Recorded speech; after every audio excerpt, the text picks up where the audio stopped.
Day 4, Part 5, The Love of Power, Chapter 27, Changing. Got through pages 607 to 613. It's hard to stop reading today. This was compelling. There was momentum going on. It's basically beginning to outline, well, Moses' change from accumulating power for the sake of his dreams to accumulating power for the sake of power, and showing this like battle between him and Mayor LaGuardia around the Queens Midtown, a tunnel connecting Queens and Manhattan.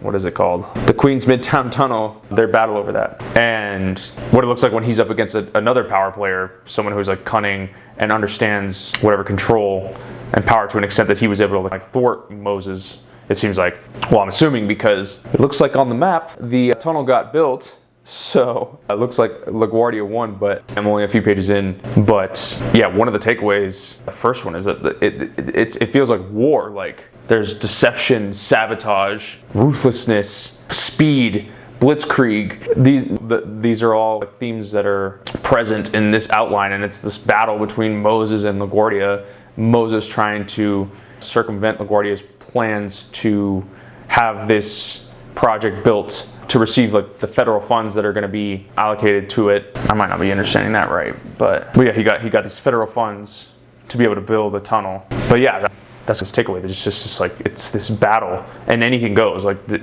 there's like no rules in war, only what allows you to achieve the end that you desire. So in that way, it's exciting to see. This is just like the bare raw reality of the natural elements that are on the playing field, and what you do to navigate them to achieve victory. And really anything goes.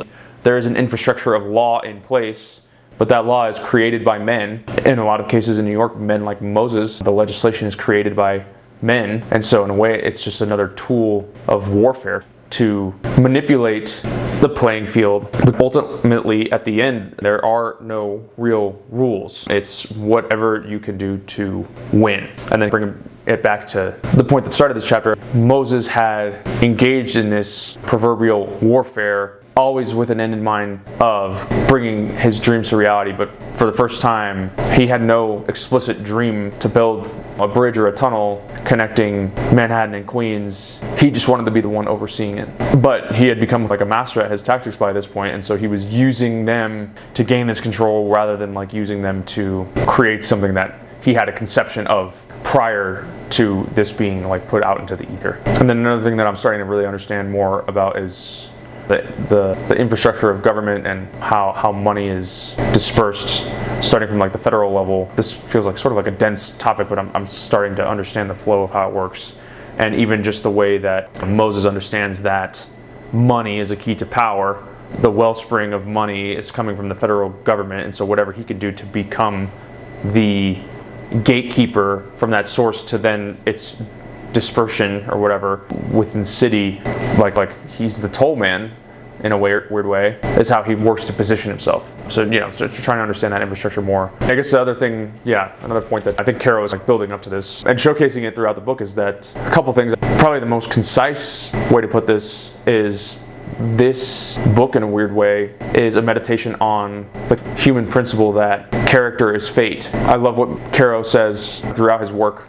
I've been able to like read even his biography, but that power doesn't necessarily corrupt, but what power always does is reveal. And he is showing that with like incredible clarity and thoroughness here in this book, and that's the beauty of it. He's able to, through this vigorous research, distill clear lessons and realities. And like what I was talking about before, he starts at the beginning of this man, Robert Moses' trajectory, going so far back as to outline the characters that influenced him before he was even born, before he was even thought of, before his mother was even born, and following the threads through to show what the roots of this character, where the roots of this character start, and how the depth of those roots, the nature of those roots, contribute to the fruit that is born of this man, good and bad.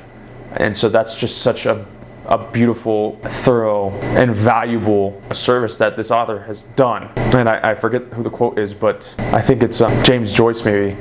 In the particular is contained the universal. And by Caro going so deep into this one man, albeit a very consequential man, But one man, he's able to get to the heart of the universal, not only in terms of what power means, like, yeah, at a municipal level, but also how character affects the trajectory of a life and what the elements of character are and where they begin. Yeah, James Joyce, I think the quote is like, I write about Dublin because if I can get to the heart of Dublin, I can get to the heart of all cities in the world.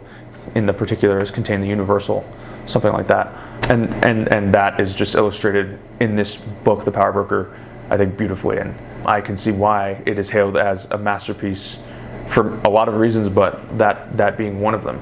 It is a touchstone of truth because of the vigor with which the author has written it. And I think the only other thing really that it's just only, this is only what, 6 pages that I read, but there's so much in it. Always interesting, just like seeing again and again and again the tactics that Moses has mastered to achieve his ends, and how they expose like the faults is not the wrong word, but government or infrastructure as it is. Like he wants to destroy this like Midtown Bridge project, and delay is like the tactic that he uses. It's all a go, but there's pressure for it to be getting built like quickly. He knows he can't just like outright stop it. So again, like another like tactic of like warfare. He's just delaying. He's drawing things out. He's like throwing gears in the sand of like the political process by like introducing a new bill that is going to get like vetoed if it gets to the right place, but has to like go through the gears of the legislature to be addressed. And then they begin to like outline, I think I mentioned earlier, Caro uses the word blitzkrieg, this like media blitzkrieg, like